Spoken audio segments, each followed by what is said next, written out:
Here's Neil. Well, hello there, and welcome to the THC Show. I'm your host, Neil Magnuson, and here's where we talk about THC, truth, hope, and change. On the show today, we'll have 8 out of 10 Glenn from canamatch.ca join us for the 420 session and beyond. We'll have some updates on the CSP, the Healing Wave, a little bit about the out of town, and as much as I'm reticent to do this, I'll give you a forewarning that I'm going to talk a little bit about what's been going on with my health issues, and it's time that I have to do that. As we move into the 8th year of the CSP, and still awaiting for some sort of an approval from government, I guess we got to go through the courts now. It looks like Health Canada is not going to give us any type of approval on our application. What we're doing is contrary to the Cannabis Act. The Cannabis Act is an evil document that should be scrapped and thrown out, and hopefully we can achieve that through the courts coming up. Meanwhile, there's been a review of the Cannabis Act that is scheduled to be released this spring. In fact, by the edict of their project there, they have to have it done by March. And we'll see what they have to say. We'll be in court in late March, and I know what I'm going to have to say about the Cannabis Act. I'm going to say that the Cannabis Act puts up barriers to the very people that need to use cannabis the most. And with the stated goals of the Cannabis Act to force people to use a regulated supply, to stop the purchases of cannabis that's not part of the regular supply and that sort of activity, I put to you that the Cannabis Act is its own biggest barrier to success all by itself.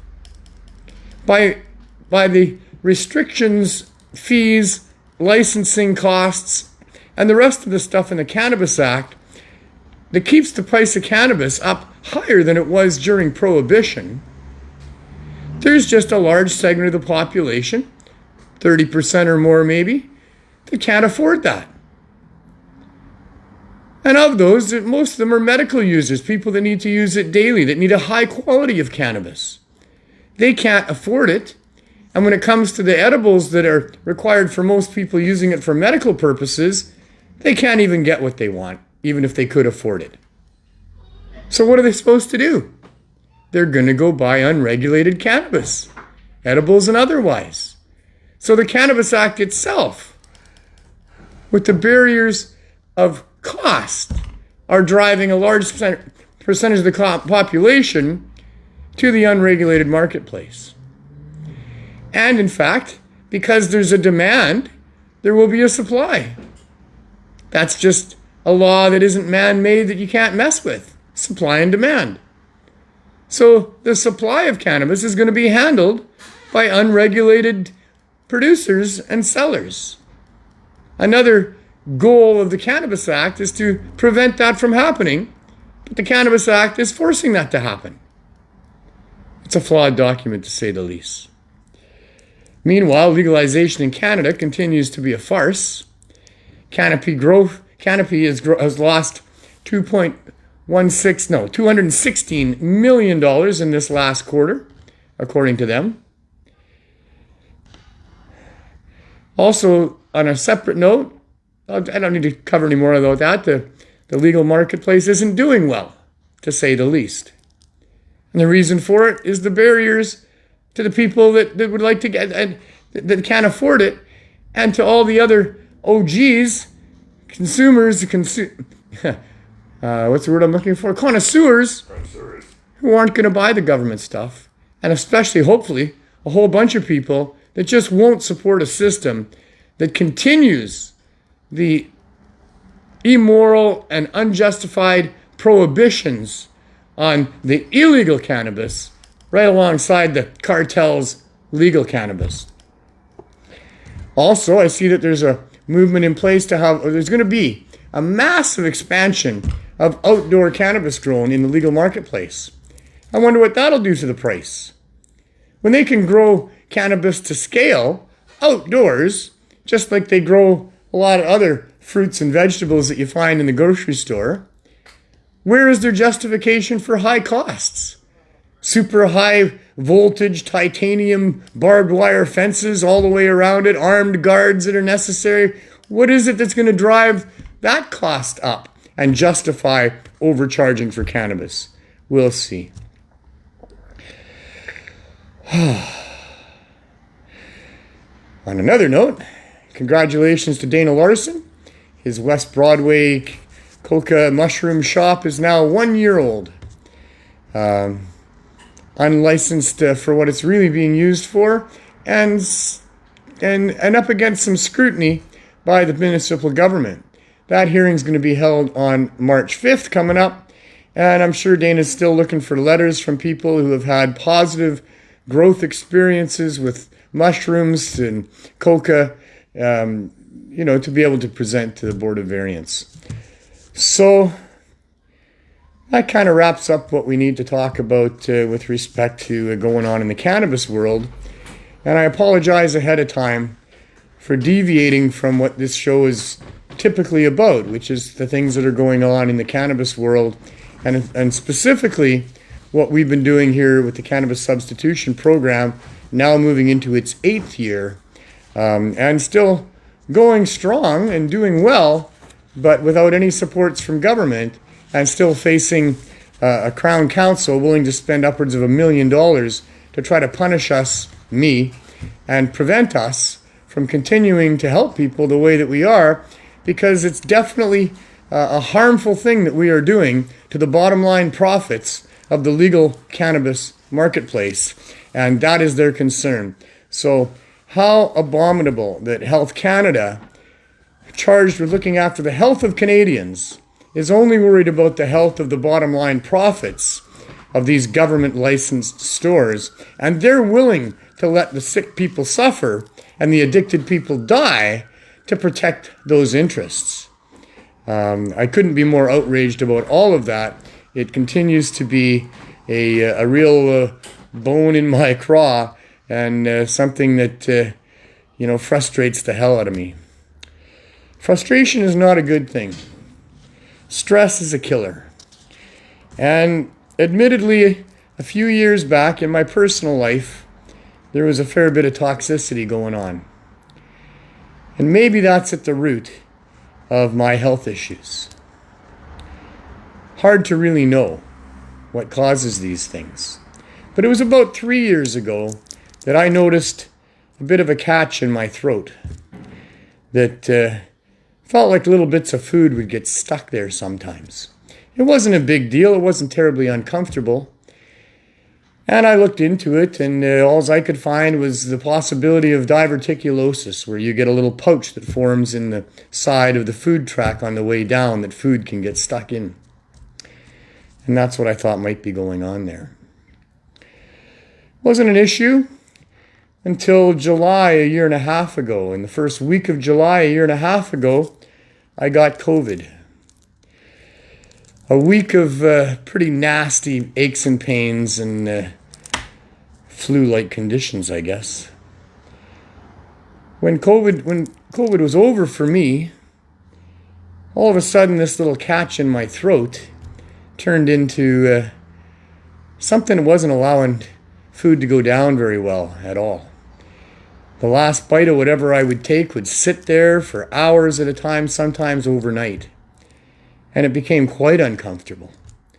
So I sought medical help to find out, what was going on. I got a doctor through an ex-friend of mine that didn't believe me. He thought it was just I was imagining it. He tried to treat it with the great big pills he wanted me to swallow that would stop my stomach from creating acid. However, that was going to help with this thing going on in my throat. And it didn't help. The pills were hard to swallow. And finally, after 2 tries, he convinced the powers that be that I should have a barium swallow treatment to have a 3D X-ray video of what was going on there. So that was scheduled for about a year ago now. And it's funny looking back on it because, when I went through that exercise of they give you things to try to swallow and they take the video to see what's going on in there. When I was done and they brought me into the tech room there and they showed me the video and they said, so you can see that there is an obstruction there. And the good news is it's not diverting food down into your air tube. I was like, yeah, take that, doc. Told you there was something going on there.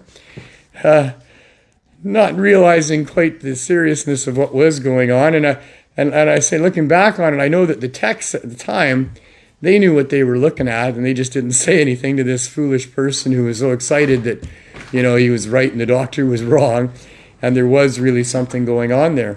So next up was a gastroenterologist to send a camera down to see what's going on. And my opinion of that is, well, that's good. We've got an expert who's going to know exactly what it is that he finds down there, and he's going to know that there's this solution for it, and it'll all be taken care of.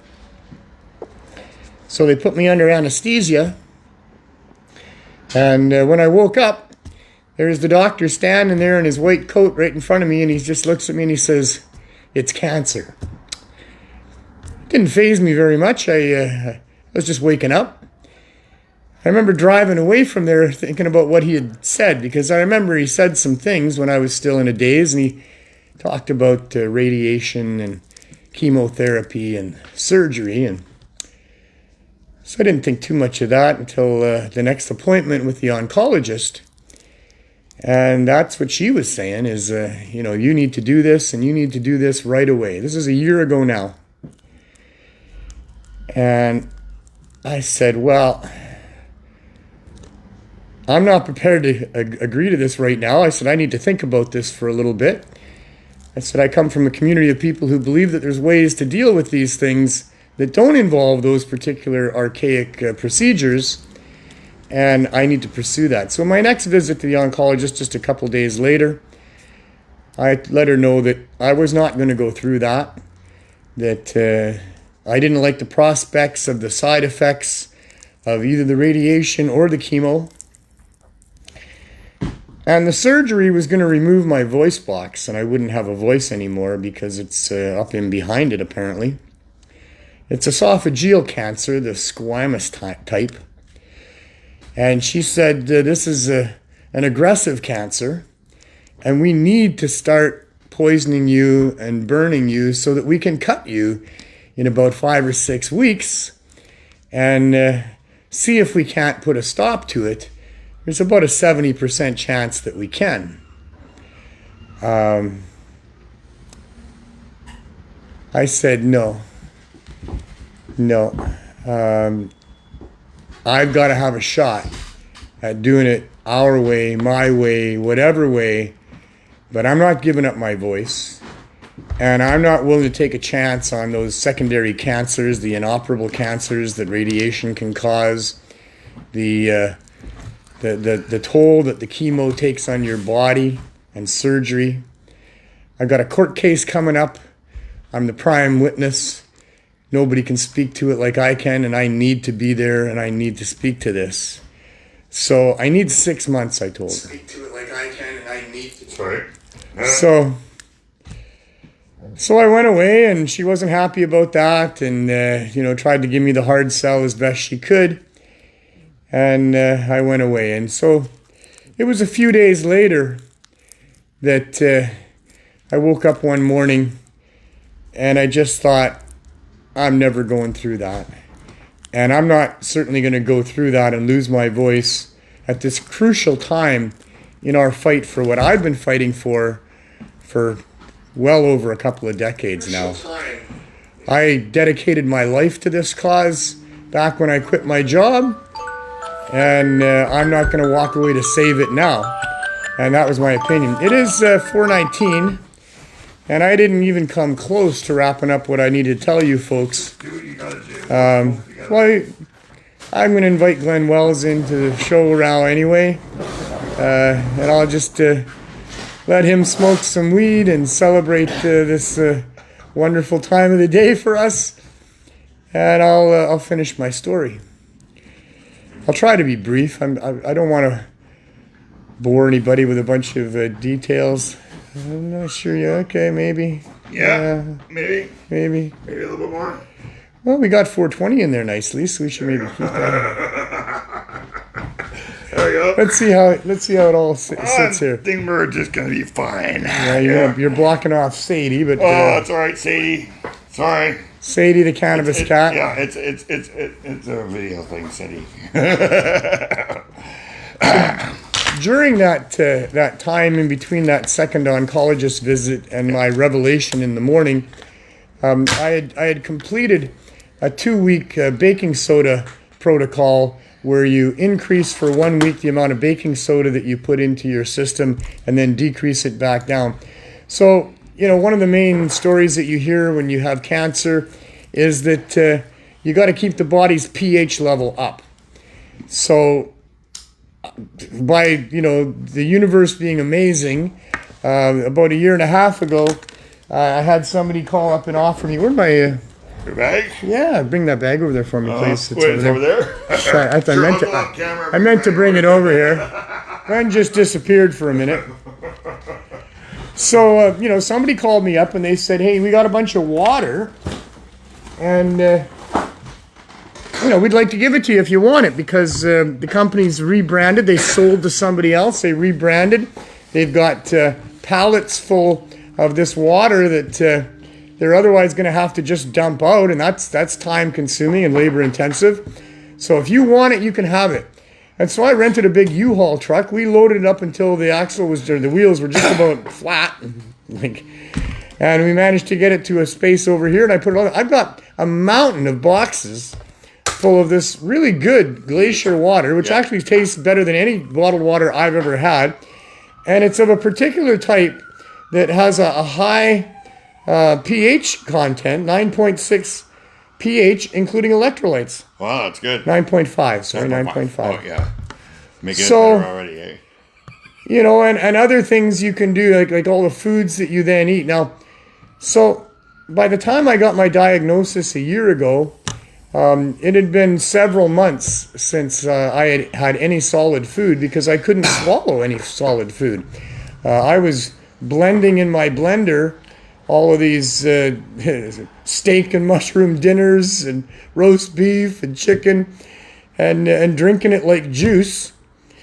And then I got the diagnosis. Well, Jack Kungle, I'm sure many of you might know Jack. He's a cancer survivor in Ontario for a long time. There's been documentaries made of him. Jack says no meat if you got cancer. So I altered what's in I was making smoothies as well as drinking my meals. Yeah.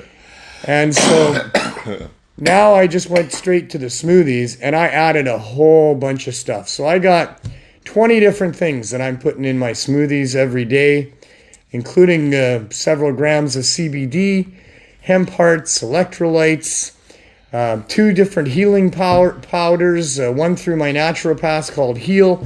The other one is Greens Plus, a superfood, plus.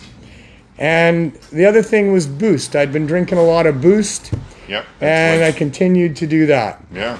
So I took the meat out. I kept all the good stuff in. Prior to that, like 2 years ago, this coming March, so like quite a while, almost 2 years before I got the diagnosis, or no, a year before I got the diagnosis, I stopped eating chocolate and sugar, which I was eating large amounts of, more as a comfort food than anything, a habit I got into when my marriage ended a long time ago.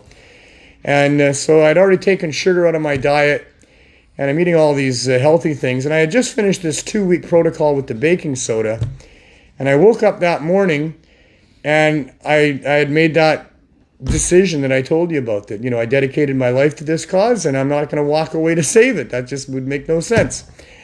And I'm not going through that stuff that she wants me to go through, and that's that for that. She had agreed to scans 6 months down the road to see where I was at with that. But that evening, after 2 weeks of the baking soda stuff, I had an event where, for one thing, my body's creating a lot of spit. And I gotta get it out. I can't even swallow it down half the time. And I started spitting up blood. and I started oozing lots of blood. It was just basically pouring out of me. So I talked to Bricks, one of the amazing people that I have around me here. I have such an incredible support network of very, very smart people, very experienced people. Bricks is probably at the top of that list. He's Canada's longest surviving chemotherapy patient. And so I called him and I said, I don't know what's going on here, but this is happening. And is it good or bad? He said, I don't know, but you got to get to the emergent care place on Victoria. So I gathered myself together and I drove there and spitting blood all the way. And when I got there, there was also, by the way, there was a fairly large chunk of something that came out of my throat. And I put that into a glass bottle and I brought that with me. And I got to the emergent care about 9-something that night. And when I got to the front doors, they were not taking any more people in for the last 10 minutes. And they wouldn't talk to me at all. They just said, if you need to, go to emergency. I was talking to my son on the way away from there, and he said, go to emergency, Dad. And I said, well, at this point, I'm just going to go home. I'm going to have a hot bath and see how I feel. And so I got home, and I had a hot bath for about 15 seconds. And then I pulled myself out of the hot water feeling really faint. And I managed to get sitting down on the chair beside the tub and went, oh my goodness, I guess I'm sitting down now. And then I fell off the chair in a heap on the floor. And I thought to myself, oh, well, I guess I'm laying on the floor now for a while.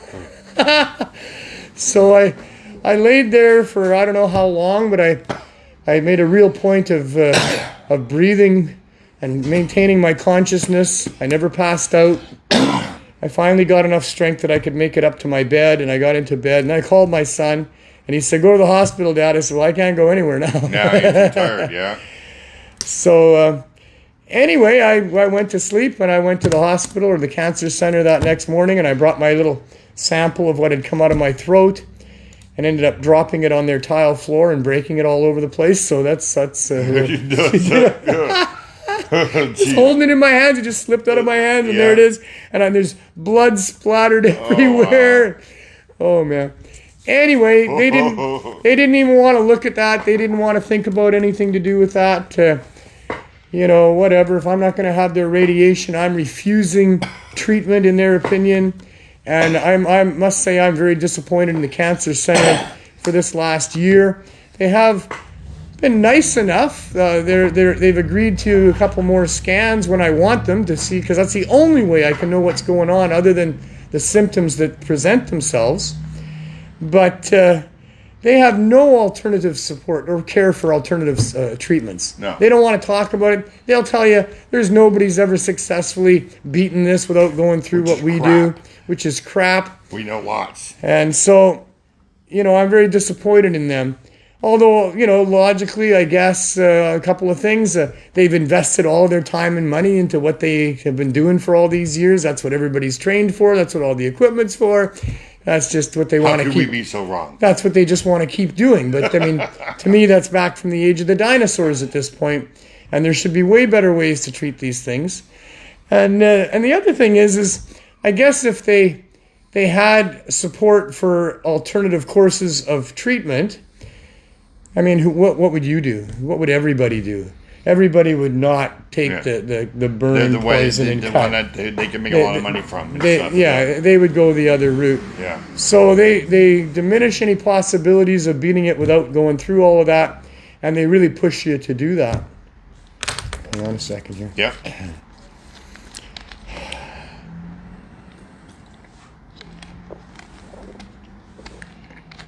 So anyway, I did, all these things. I have so many good people around me giving me advice, as I told you. Pat Warnicki and Frog Medicine. Casey McFarland. She's a master herbalist, and she's been looking after me with all sorts of chaga teas and other things. There's a huge concoction of things, like I said, that I put into my smoothie, including vitamin supplements and mushroom concoctions and lots of other things. So I did all of that, and 6 months after my original scans and diagnosis, they allowed for me to have another scan. That scan showed 0 increase in the size of the tumor, which is a serious win for sure. But, onward and continue and try more things. And what I had started doing just a couple of weeks before that scan was heavy doses of vitamin C. And the holy anointment oil too, right? And I'll get to that too. Oh, yeah. So what this is this orange juice that's got calcium ascorbate mixed into it. And calcium ascorbate is a vitamin C that your body can use. Most of the vitamin C that's in vitamins and other sources, your body can only use about 5% of. But the calcium ascorbate version of vitamin C, your body can use 100% of it. I'm taking 20 to 30 times the recommended daily dose and have been now for 3 or 4 months. It's not dangerous. I mean, electrolytes are also something that I add to my smoothies, so I am keeping up my electrolytes. But it does cause diarrhea, which, I've been able to manage, but barely sometimes. And, during the course of trying to sleep at night, there's 3 or 4 times I've got to come running quickly downstairs and deal with it. So I'm not getting as much good sleep as I would otherwise. Just put a hole in the floor and run a nice long tube and just sit on that thing and now right into the toilet. Peter says get a bucket, Get a bucket. I'm not pooping in a bucket. Well, you can pee in a bucket. Then you only have to come down just to poo, so half the time. There you go. There are strategies involved. Yes. So, as Glenn was alluding to, one of the other things that I do. Didn't you hold me? You didn't hold me. No, I don't have a bottle handy. No, is that right? Another white bottle right there? No. On the shelf? No, okay. No. So, right away using topicals as well, right? And one of the things that happened really early on, within a few days of this diagnosis, was Casey came here and she brought an indigenous healing woman with her. And we told her what was going on. And she said, I've got access to this topical cannabis cream that has been extremely successful in dealing with all kinds of things like this. And it penetrates deep into the tissue. Well, it was interesting to hear that because my dearly departed friend Mark Boyer was amazing. And he had created this cannabis topical that he called the Holy Anointing Oil that included DMSO, an agent that allows for the deep penetration into tissue. And so I told her that, and I said, that's amazing that you would have something like that. And I'd never heard of anybody since having that, and Mark's been gone for a couple of years. And so she said she would arrange for some for me, and so I go to her place to pick it up, and the woman who had made it and was bringing it over from the island was Mark Boyer's significant other from when he passed away. And she'd been keeping on his formula over on the island. There was her first time in 4 years of coming to the mainland because of the pandemic. And so I've managed to get Mark's Holy Anointing Oil, and I bathe this thing in that, a couple times a day. And I've been doing that right since the beginning, like I say, so that goes back about a year now. So time progressed and I got to have another scan 4 months after the 6-month scan. And so that one was just relatively recently. It was in the beginning of January. And 0 increase again. Although she says that there's a slight increase if you compare this latest scan with the original one from a year ago. But you can't see it when you look at the one from 4 months ago. And you couldn't see any increase from the one 4 months ago to a year. So I'm not sure where the math works on all that. But basically no increase again. So whatever I'm doing, it's right, but it's not right enough because 0 increase is great, but it's not the end. I mean, I need to have this thing decrease and go away. So, stepping up a few different things. I do want to, cover the bases here because I know the people out there watching are itching to say, well, what about the FECO protocol?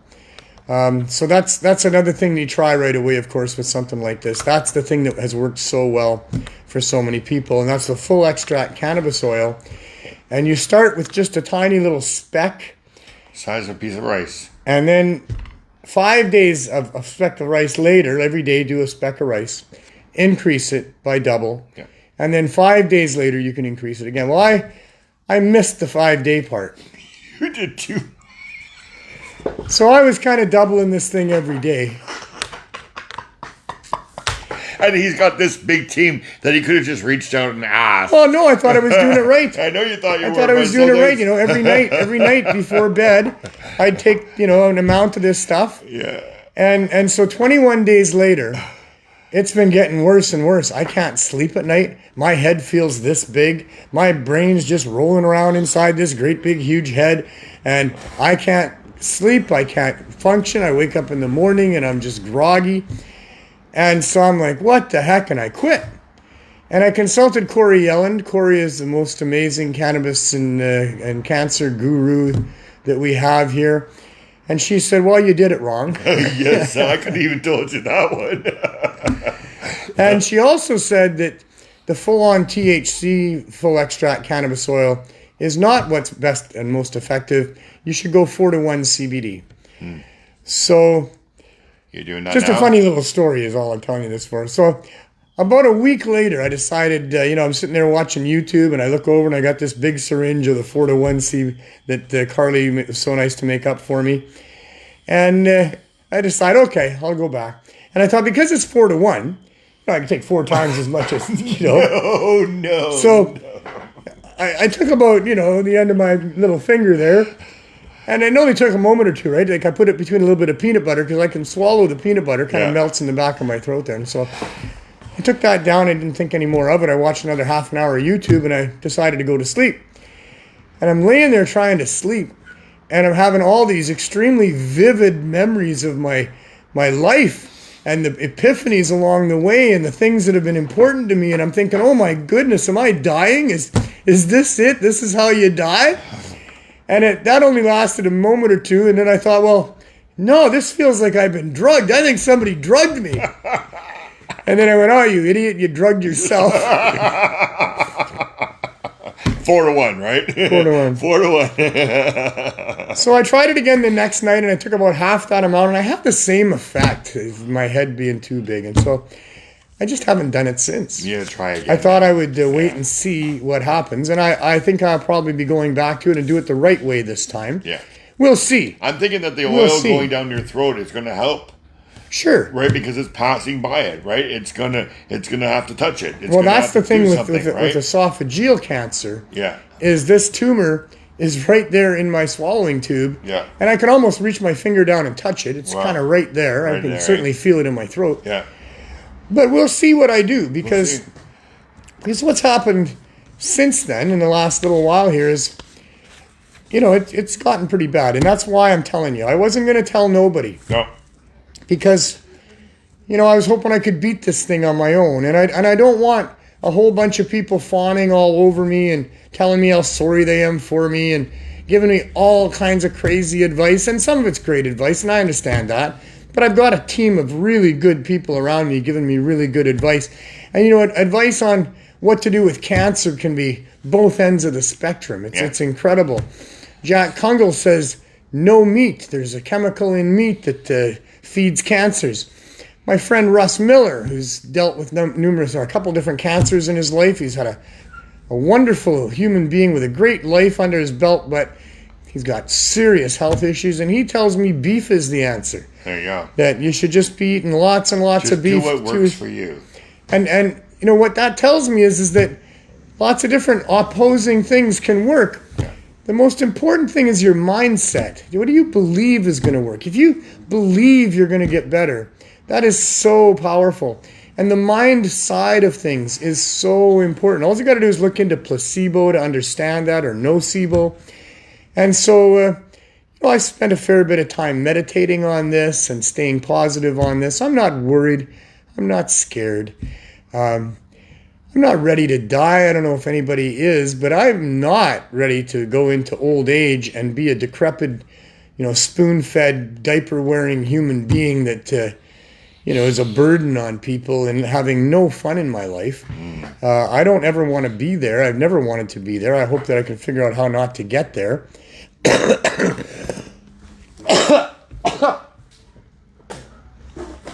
I apologize for that. Jackie says carnivore diet. I know. I'm told all of these different things. Yeah. Right now, I can't eat anyway. Yeah. Just do it. My right. smoothie is so chock full of so much power and goodness that, you know, a little tweak here and there is probably happening, but for the most part, I've maintained. I mean, I'm a year in since the diagnosis, and, you know, I've lost 30 pounds. That's true. Yeah. Because I'm not eating solid food. But, you know, physically, I feel pretty good. My head is clear. I just went through a bad spell, and that's why I'm talking about it on the show. I had to miss 3 shows. It's not, Glenn's not a liar. He's a faithful friend. Yes. and it wasn't really a lie anyway, because I did hurt myself shoveling snow like an idiot. Yes, he did. My brain thinks I'm 25 years old. My body thinks my brain is a bloody idiot. And so, you know, I had some pain going on in a shoulder that wouldn't move for a couple of days. But really, it's because my body's response to this is to create large amounts of very thick, sticky phlegm. I believe it's an effort to coat it, to contain it, to kill it. But boy, that's sure happening. So my mouth is full all the time. I'm having trouble talking. My voice hurts. So when I do a 2-hour show of talking for 2 hours, at the end of it, my throat hurts really bad. I have to minimize how much talking I can do and let it heal. But I came to a really bad point a few weeks ago, 3 weeks ago tomorrow, where 3 times in the previous 2 weeks I had almost gone to hospital. Like I was so close to going to hospital with the intent of having a feeding tube put in. Yeah. Because I couldn't swallow anymore. I couldn't even swallow liquid, barely get any liquid down at all. So the first time that happened, I opted not to go to the hospital that night, but felt maybe early in the morning, depending on how the night went. And sometime in the middle of the night, I got up to have more water.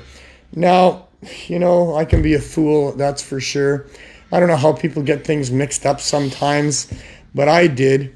I believed that lemon was equivalent to baking soda in moving your pH up. And I was thinking about the water I was about to try to drink that night and the effect that lemon water, because I was putting real lemon into my water, was having on my mouth, and how it pursed my whole mouth and made my mouth feel dry and tight. And I thought, I better check this, you know. So I Googled it and quickly found out that they're the opposite. Lemon is the last thing that I should have been putting down over top of this thing. Wow. And so I threw that. Don't do that. You're learning it right here. And partly that's why I'm exposing all this on the show and talking about this, is because I want people, A, to understand what's going on with me so that there's not a bunch of confusion and I'm not having to lie to people. Yeah. And B, mostly that, you know, there's a lot of things people can learn from my journey here that might save your life or help you out. So anyway, for these 3 events, for the first one, once I changed to a little bit of baking soda, and you only need a little bit of baking soda. You can OD on baking soda. It's not, I don't know about dying. I think you probably can. There is a LD50 limit that's attainable for sure. But to OD on baking soda is like super, super tired. Your body vibrates like you can't believe. I've had it happen to me back in 2015 when I was having the cannabis hyperemissive syndrome, and I was using baking soda to soften the stuff that was coming back up. And so a little bit of baking soda, and right away I could drink a little bit better. But then, you know, within a few days it was getting worse again, and I almost went back to hospital again. And then the third time, it was 3 weeks ago Wednesday, I had canceled the show the day before. I was weak, getting headaches. I had a few headaches over those past little while because of being dehydrated and malnourished. And I just woke up in the morning and I forced fluid to go down. I don't know how I did it. I just went, damn it, I'm going to drink this stuff and I'm going to make it go down. And I manipulated the muscles in my throat. I just kept working at it. And I managed to get stuff down. And since then... no lemon. No lemon. And it's got better, right? It's gotten definitely... I mean, I don't drink like a normal person, but... you know, I can get a whole bunch of stuff down. I can drink a whole boost in one little sitting here. I can drink my smoothie. Good. My smoothie, by the way, Good. Looks like this. Hang on. It's got lots of stuff in it. It's not very appetizing looking. Jackie says her dad had cancer for 30 years, so that can give you lots of hope. I have lots of hope. You could be around till you're 90. There you go. There you go, right? I'll probably want to be gone for other reasons by that time. But no, I have lots of hope. But yeah, I can drink some of my smoothie. I drink vegetable juice, I drink water, I drink my smoothie, and I drink the Boost, and I drink a bit of Sunripe, not from concentrate, apple juice. And I've been drinking lots of that in the last 3 weeks. My physical health has come way up. No more headaches. And he's sleeping a lot, which is good, though. You're resting up. I do sleep a lot. My sleep is interrupted, as I said, every few hours. But I have to sleep. So in the middle of the afternoon, if you're trying to get a hold of me, I'm not answering my phone. He'll get back to you. Sometimes. I get a lot of people messaging me. I don't get back to all of them. No. We forget. We're old. Yeah. Yeah. So I don't know if there's anything else to add. We'll see where we go from here. And I'm not going to probably be able to do 2-hour shows anymore. We will try to continue to have a weekly show, health permitting, because it's important, I think, as we lead up to the court and what's going on in the court. This is still the cutting edge of the wedge of trying to get proper legalization in Canada, to put a halt to the model of legalization that Canada has adopted, that they're trying to export around the world, that makes a lot of people rich, that keeps the price of cannabis up there like it's some sort of explosive, contagious, dynamic commodity that's very difficult to produce and must cost a whole bunch of money because of it. And all of that couldn't be farther from the truth.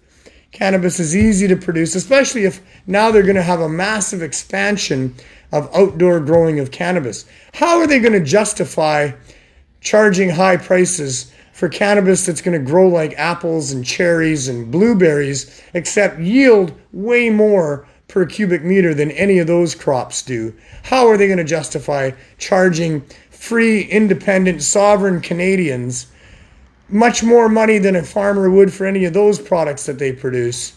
We'll wait and see what happens on that.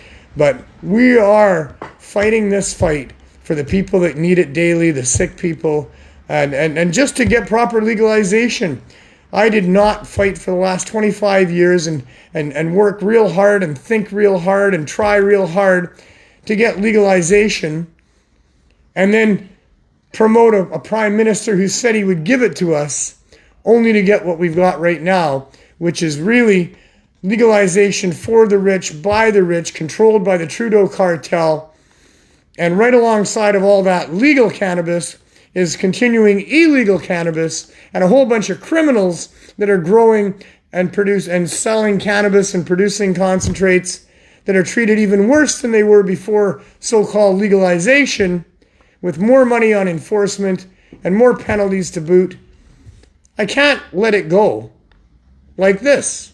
I didn't fight for it to end up like this. And I'm going to continue to fight for it, and I hope you're all with me, until they get it right and that they stop abusing our community. We are the most oppressed community in the modern age. It's outrageous what the governments in North America and around the world have done in suppressing the use of this extremely valuable herb for industrial and medicinal, spiritual purposes, with no justification whatsoever except for a bunch of bloody lies that have been going on way too long. And we should not stand for this. We need to be treated fairly as free human beings by public servants who are paid for by us, although I know they're being paid for by the corporations as well. But we need to have freedom respected and a government that will support access to this amazing herb and all that it can do for our economy and for our people. And until that job is done, we're not going to stop, are we? I hope not. I won't, unless I'm stopped by some other method. We'll see. So I don't really want to go into too much more. Just trust that I've got it under control. If you really think you've got a gem of information for me that the others around me don't have, then by all means, drop me a message and tell If he me doesn't about answer, it. you send it to me, and I'll let him know that you sent him a message. I normally say thanks to people that you send do. me stuff. Mike, But, like I said, I am in really good hands, and I'm a very disciplined human being.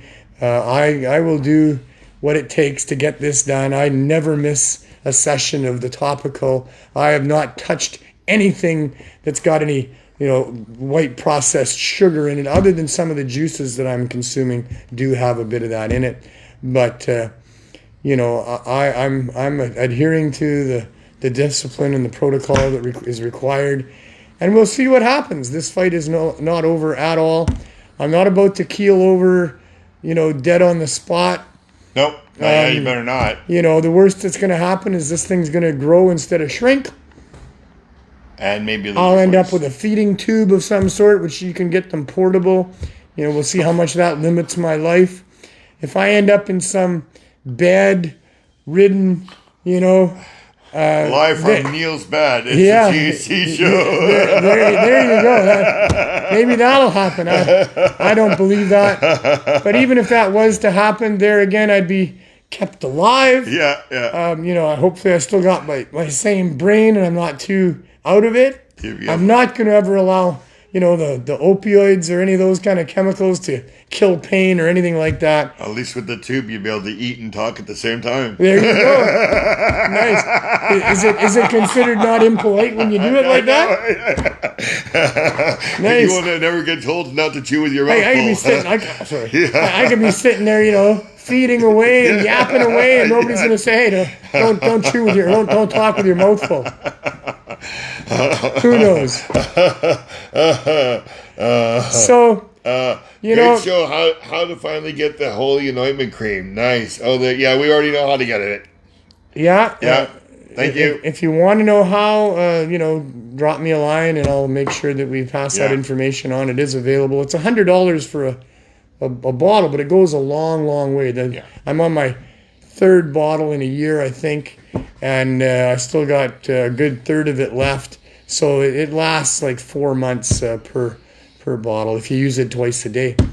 So that's good. 4 months is for $100. That's pretty good. The other thing, I said a little bit about, is that the most important thing is your mindset, and you don't want to be miserable for any reason. That doesn't help anything. No. I'm old and I've got pains in my body, and I've been dealing with that for a long time. And you get used to that, and you can still have a lot of fun with arthritis and things, and. This is no different. It's just stepped up a little bit. I mean, it's not fun to have what's going on, but you can still have fun, and I have been. I've been enjoying the times that I'm awake, as limited as that is. There's always a joke to be made. There's always humor to be found, and with good people around you, it helps a lot.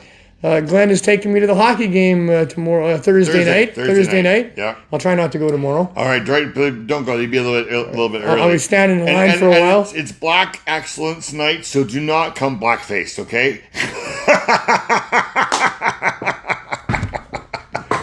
I just figured I'd throw that out there. No blackface needed for Black Excellence. I'm a little more sensitive than our Prime Minister, I will say that. And then also, since you always do it to people, happy birthday to you. Happy birthday to you.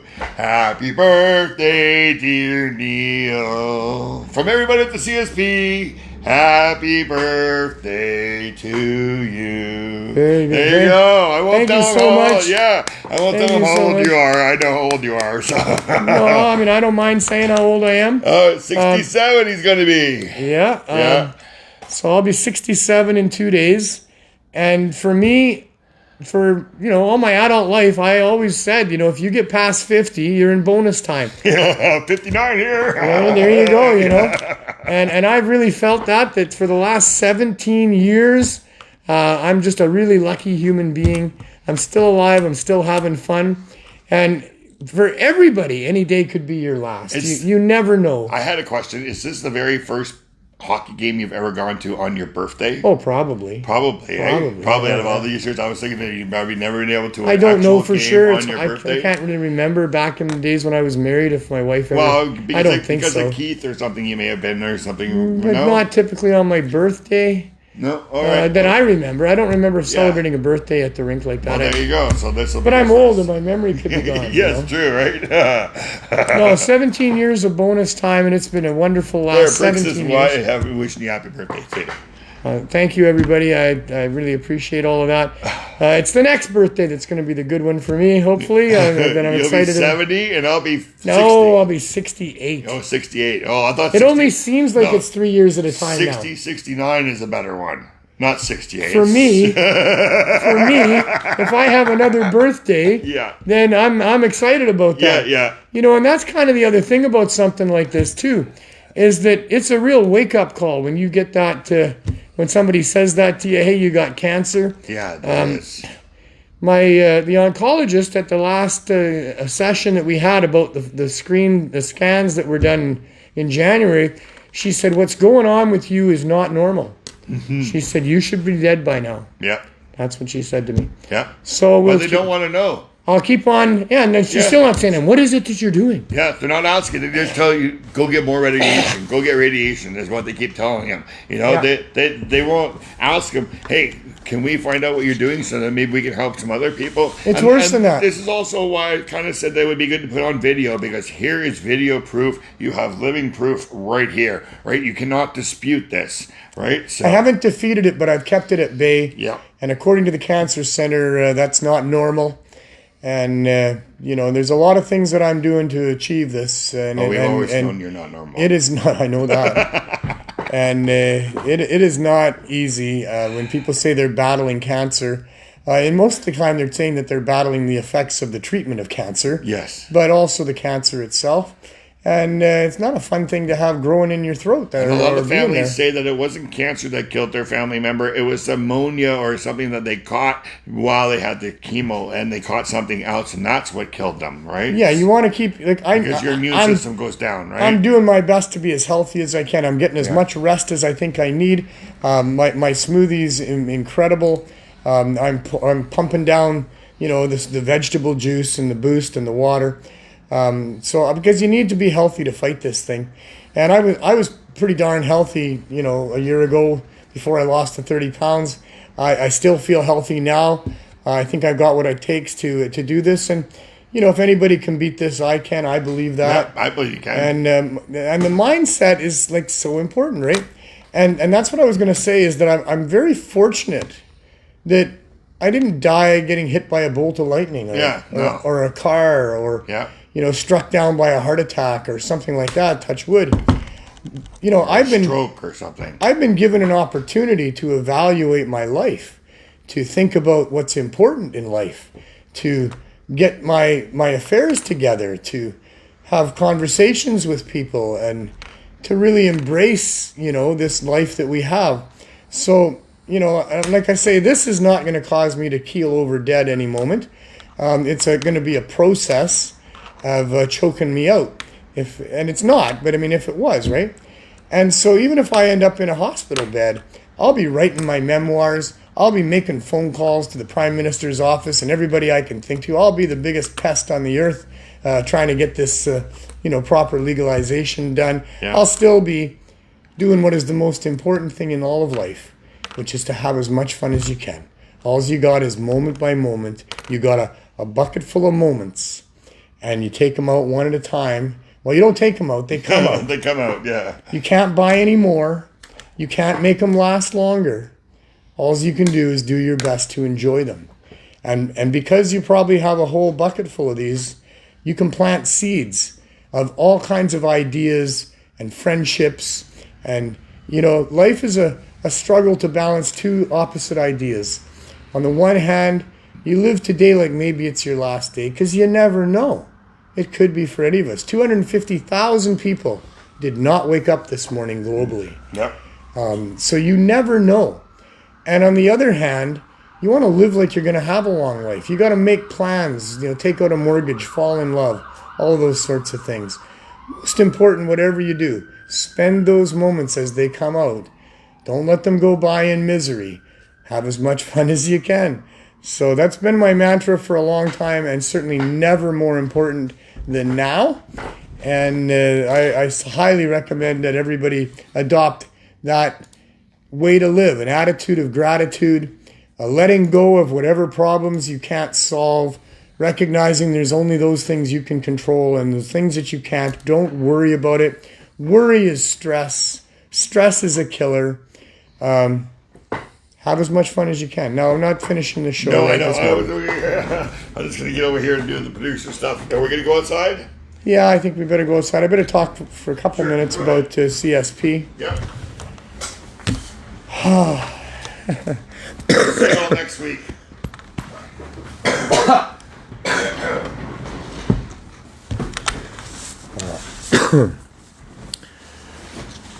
Holding things together for, when the lights go on, the show must go on, right? Yeah. The CSP, of course, has been the passion that I've had in my pursuit of proper legalization, and it's been going on for over 7 years now.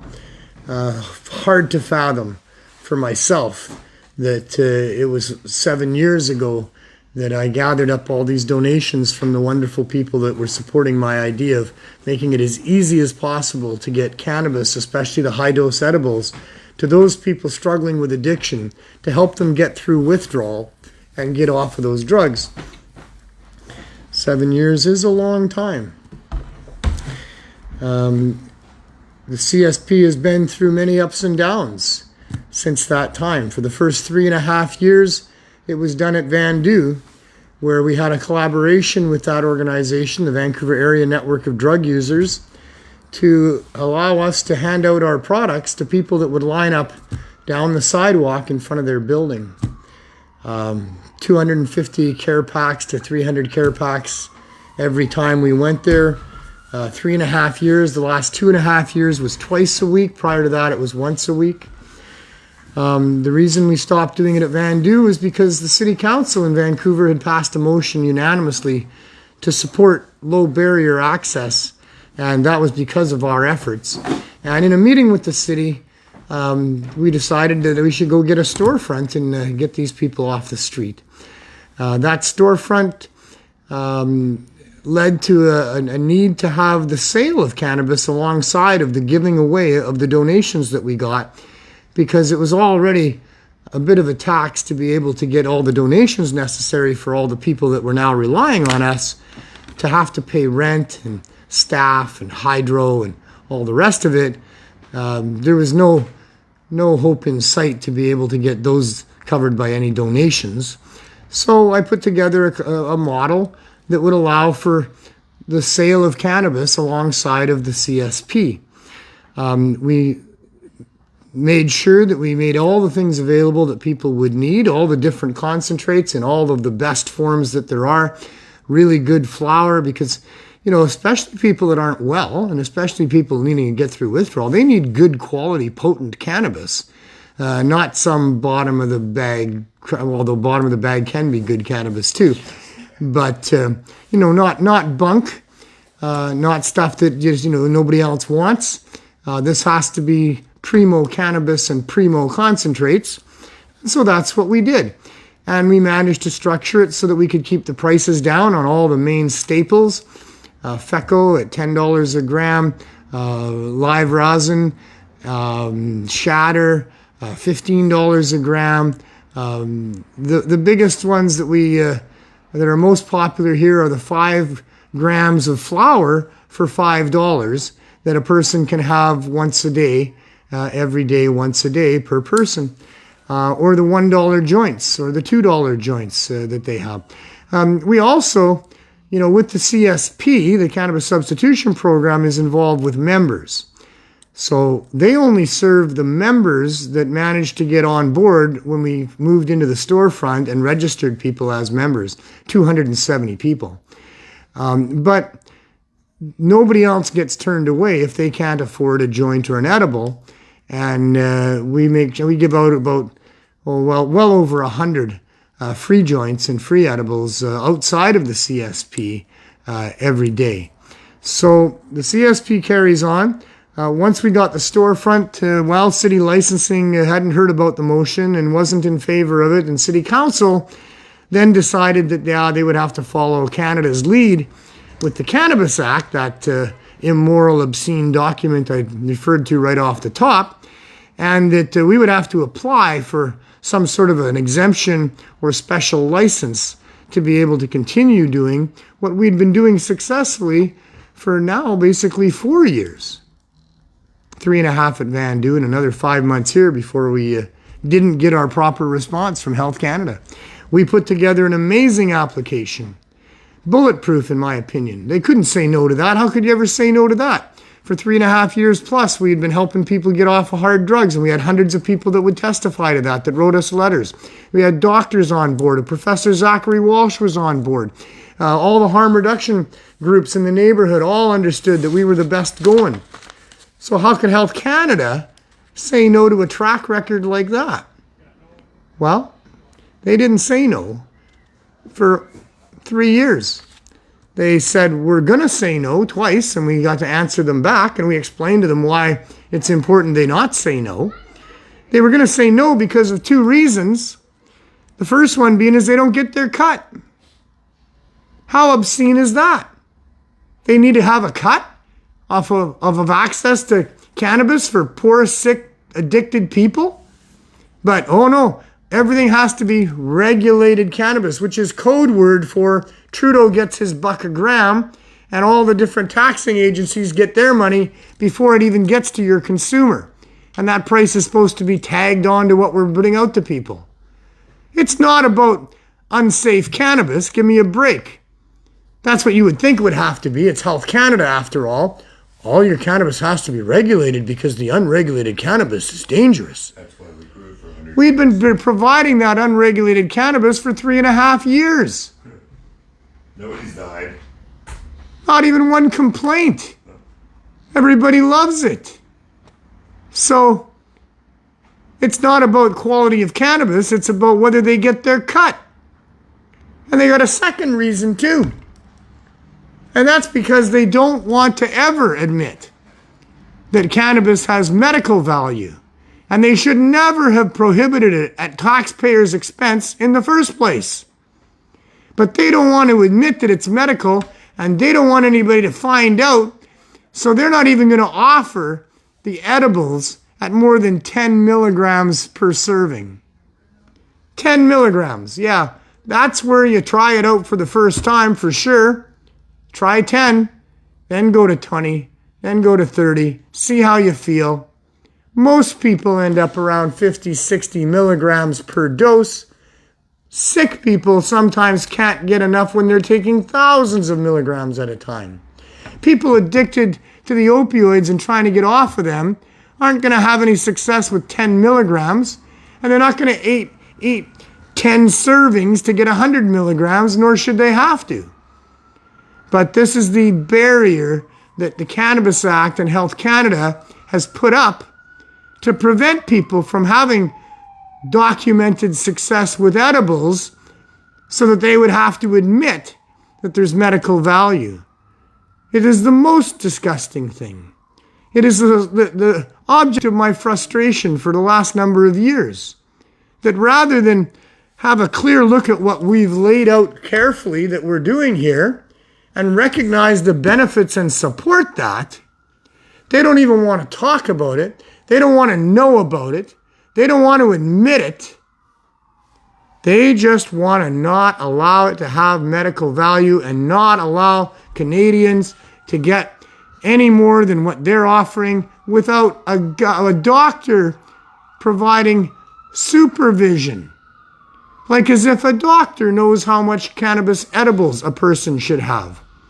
Nobody knows how much a person should have. There's no standard, this is how much you weigh, this is how much you eat, this is how old you are, this is the time of day you're taking it, so therefore this is how much you need. There is nothing like that, nor can there be, except for on an individual basis. On an individual basis, it's about how much works for you. When is the right time to take it? All of those things. But that's your journey.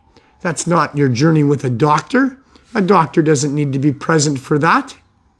Trust me, the people that are out here addicted to the street drugs and dying because of it don't have doctors on board helping them out with their decisions about how much heroin to buy or how much crystal meth to snort or anything like that. And these people simply need reasonable access to a safe alternative, and that's what we're providing. So anyway, had to get out of the storefront because the city, said you had to wait for Health Canada. Health Canada didn't respond in a timely fashion, so we had to go into an RV. And we have been providing the CSP and the Healing Wave services from an RV for 3 years and 4 months. It's romantic and everything. It's like you're camping all the time, isn't it? Well, it's not romantic. It's a burden. It handcuffs our ability to help people. It stigmatizes and makes third-class citizens out of human beings that don't have the dignity of a store to walk into. They have to line up at a window of an RV despite the weather. It's disgusting. We'll see what they say in court. Meanwhile, we're working in cramped quarters. Such credit to my staff for being able to put up with each other for 8 hours a day in a tight, closed compartment, dealing with tragedy. That is so not easy to do. So I have very special people that we've attracted here that help us with this stuff. We continue to soldier on. We have the court dates coming up at the end of March for a preliminary hearing to see what the government has to say. This is their turn to tell the judge why they have enough evidence that Neil Magnuson was selling cannabis without a license. Really, that's a no-brainer. They didn't need to have a 7-month-long investigation to figure it out with surveillance cameras and undercover people. They could have just asked me. I was very upfront about it. In fact, I could have just watched the show. But anyway, they want to waste taxpayers' dollars, and we'll see what happens in the courts. And meanwhile, we are being left alone. They're not bothering us. In fact, we had an incident here a week ago Thursday. I don't know if I talked about it on last week's show. I don't think so. It was a brief show. We had a fella who didn't like my new sign. So I had to make a sign because so many people come for the free joint and free edible. They all think that they are entitled to a free joint or edible, like as if we've got some government funding going on and they're just giving out free joints to all citizens. Nobody funds us. We fund it through the sale of cannabis. That's what supports that giveaway. And so I made up a sign on a sandwich board, and it said, please, only ask for a free joint or edible if you can't afford $1 or $2. We don't get funding from government or anyone, only sales. We're having a hard time keeping up. That's what my sign said. Well, one guy didn't like that sign, and he was dressed up pretty fancy. And my staff member decided, he should at least question him on it and say, buddy, you can't afford $1? Well, he didn't like that, so he took my sign and he launched it through the side of the RV, through the picture window there on the camper side. I know I did talk about it on the show. I don't recommend that people try to apprehend violent people. But my guy Dexter is not your average human being. And within 3 seconds, he had that guy pinned to the wall. And when he wouldn't settle down and kept trying to escape, he got thrown to the ground on 3 or 4 occasions until Dexter sat on him, and we waited for the police to come. The police were okay when they were here. And when they called me and talked to me about it, Ellen from the VPD said, I don't know if you should carry through with charges because you guys are, operating an illegal operation there. I think I used operation twice. I don't have operation on the mind. And I said to her, the legalities of what we're doing here has yet to be determined. And we are before the courts coming up at the end of March to see what they have to say about it. And she was very friendly and nice to me after that. And we submitted the video to her of this guy breaking our window. And, that was that for that. But anyway, so that's what's going on, and we keep on keeping on. I'll mention that in the 7 years that we have maintained this, we have definitely maintained it. The first year, once a week at Vandu. The second 2.5 years of twice a week at Vandu. Here for the first 8 months or 9 months, we were at 6 days a week. And then we moved to 7 days a week. And so for the last 3 years and plus here, we've been 7 days a week, 8 hours a day. We have never missed a day. Even when the RV was torched one night, even when the VPD towed it away one day, even though we've had maybe 24 break-ins overnight in the RV, we have never missed a day. I'm very proud of that. We never missed a day at Vandu in all the time we were there. We've never missed being open here for 3.5 years or 3 years. Well, no, 3.5 years plus because of the store. And we will continue to help people. We'll see what the courts say. We'll see what decisions we have to make if the courts are as corrupt as the government. All yet to be determined. All yet to be talked about on the THC shows coming up. So we will continue to do the shows and keep telling the story as best I can. And if I get to where I can't talk properly anymore, then Glenn will take over that. Maybe I'll take over his spot and I'll just join him for a session or something like that. Yeah, and I'll have to learn sign language. There you go. Let's go inside. I do have a joint that I was smoking. Yeah. This is all concentrates in here at this point. There's just a little bit of flour to keep it going. Honey oil and butter crumble. A little puff and a little puff. It does hurt my throat a little bit. That's the carbon going on there. Hard to know, but I believe that bathing this thing in good cannabinoid smoke is probably a helpful thing. Dabs are better? Dabs are maybe better, but I'm still not very good at the dabbing. I still like the joint. It doesn't hurt the throat as much, and this is okay too. We're teaching people that too, right? Yeah. So we gotta let them know, right? When I puff on this, I usually have like a chewable vitamin D going on to make my mouth taste better and to prevent the hurt. It's not big hurt; it's just a little bit of harshness on my throat. That's all. So let's go outside and see what's going on there. Sorry.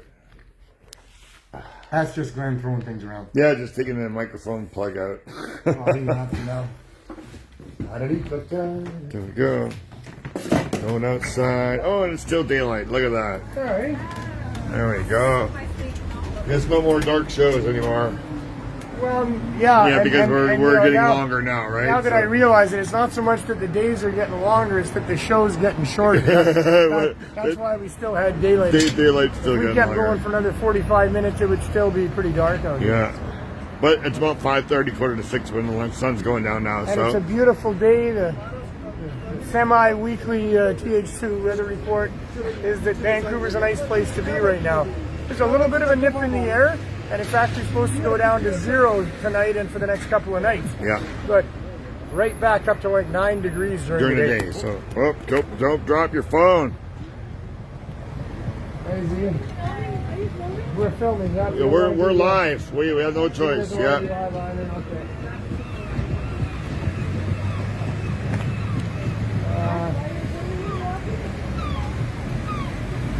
I don't know why our sign's not out here. I have no explanation. Oh, I don't know either. I'll have to ask. We'll have to ask that. Our beautiful new window is not glass. It's now Lexon. Oh, really? So go ahead and try and break that. Okay. We'll wait and let people read our signs. Yeah, I got it. It's a busy street, this one, which is good because we put signs up for people to see on the way by. I know we got the open market across the street too, right? They're going to move now again. Yeah. So, but you know what? When I'm out in the world getting things done, and I run into people and I talk to them about what we're doing, and I mention the RV that we're in. Yeah. So many people now say, "Oh yeah, I've seen your signs." All right, you guys, can I have that sign, please? I don't know. Well, why isn't that out there? I don't know what's up with that. It could be all the drug testing we have to do here. Yeah, you go put that out there. It is a heavy sign. It's pretty. I was picking up like that. Just like it was nothing. Yeah.